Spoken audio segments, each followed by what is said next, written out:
Hey guys, this is Dave with Audio In. Today we're going to be taking a look at another new and quite anticipated release, the Moondrop Blessing 3. And if you've been following my reviews, you know I'm a pretty big fan of both the Blessing 2 and Blessing 2 Dusk. And my feeling was, for a while, that both of those kind of led the pack for the $300 to $350 price range. But there have been some new releases under $500 that have kind of changed the game. And I have one particular IEM in mind that has kind of grabbed my attention and is now one of my new favorite IEMs under $500. And we'll go more into that in a bit. But first, let's go over what's included in the package with the Blessing 3. Of course, we have the IEMs. It also comes with a nice case, a decent assortment of tips, and an airplane adapter.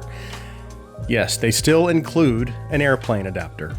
Now, as for specifications and design, they did change the driver configuration from the Blessing 2 and Blessing 2 Dusk and added one more dynamic driver into the mix. So now, instead of 4 balanced armature drivers and a single dynamic driver, they have 4 balanced armature drivers and 2 dynamic drivers. And as for the design, it's very beautiful, and they kind of stayed true to the original design by using the combination of the clear housing with the metal faceplate, but this is much more aesthetically pleasing, in my opinion. The only issue is fingerprints and, of course, the inevitable scratches that will no doubt start to quickly accumulate on that polished faceplate. I do also like the new cable a little better than the old one, at least aesthetically. However, I'm not a huge fan of the 2-pin plastic connectors, to be honest. It has a 3.5 termination, which is fine, and it's also fairly easy to manage, so it's comfortable, easy to store,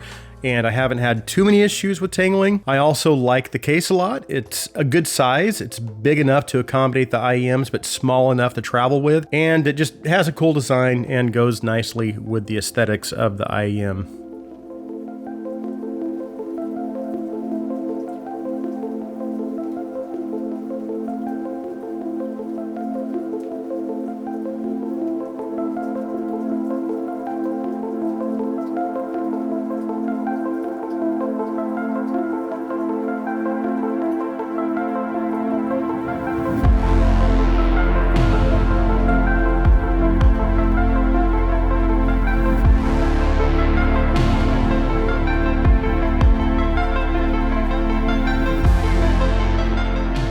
Okay, let's talk about the sound of the Moondrop Blessing 3. So we'll quickly talk about some of the tuning updates and do a short comparison with the Blessing 2 and the Dusk, and then we'll talk about another newer release and how I think they stack up against one another. So, as I said earlier, the original Blessing 2 was a favorite of mine in the $300 price range for quite some time. And it wasn't perfect by any means. However, again, for its price at the time, there just wasn't really anything that can compete with it. Now, a couple of areas where I felt the Blessing 2 didn't quite align with my tuning preference was in the bass and the upper treble. The bass was very clean and had great dynamics, but I just wanted a little more.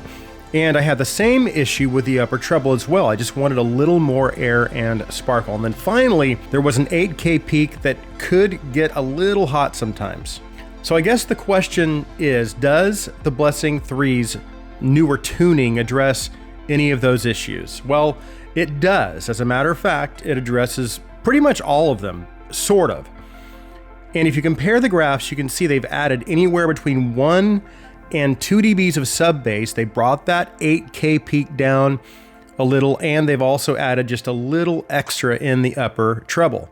And when I'm doing a side-by-side, those changes really do make a significant difference, and it definitely brings the Blessing 3 a step up in regards to the overall tuning. However, I do have one small nitpick, and that is with the lower mids and the mid bass, because while they did add some sub bass, they actually reduced the lower mids and the mid bass. So while there is a little more sub bass rumble, unfortunately the overall bass presentation can come across as a little thin, in my opinion, and lacks just a little richness and note weight. But on the other hand, this may appeal to a lot of you because the lower mids and mid bass is very clean.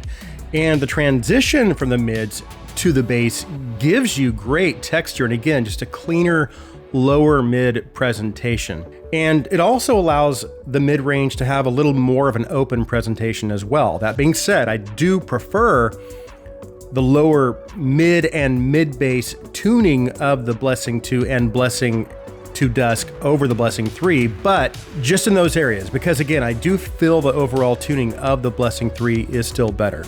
So just to clarify, of the three, if I had to choose, despite maybe it not having the lower mid presence that I'd prefer, I would still choose the Blessing 3, but it edges out the other two by the smallest of margins. But just to kind of summarize the tuning, the bass presentation is very clean and has really good extension and sub bass presence. And while it doesn't have, again, as much mid bass and lower mids as I prefer, it's still adequate. And it still has good bass dynamics and enough slam and punch to bring out the kick and floor toms and those bass notes. The mids are very clean instruments, while maybe lacking a little in richness and note weight, still sound really detailed and natural for the most part. And as for the treble, the reduction, the 8K peak, and that small addition in the upper treble lends itself to an overall more correct and just a smoother treble presentation. Cymbals sound very natural. They never sound overly splashy or harsh, and live recordings or any recordings that have air are definitely well represented by the Blessing 3. Now, as for technicalities, it's very good and is on about the same level as the Blessing 2 and Blessing 2 Dusk. So the soundstage is wide as far as IEMs go.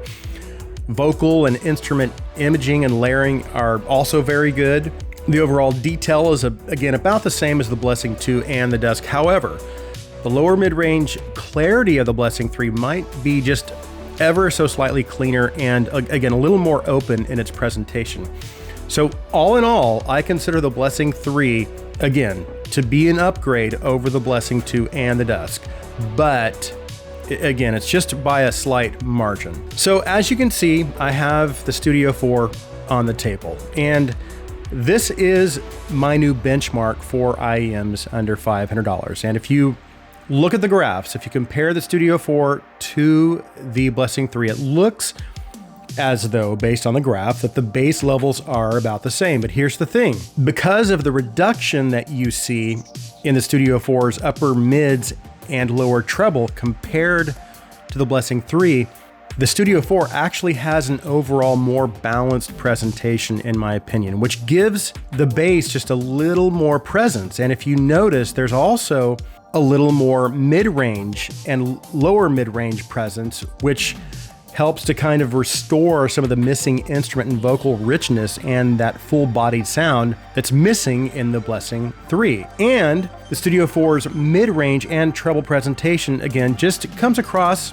to my ears as being a little smoother, and it just sounds a little more natural than the Blessing 3, in my opinion. So the Studio 4 does still hold the top spot as my favorite IEM under $500. But the Blessing 3 is still, again, what I would consider to be an upgrade over the Blessing 2 and the Dusk, which is awesome because those are really incredible IEMs, even still to this day. And it also cost about $130 less than the Studio 4. So the value is definitely there with the Blessing 3.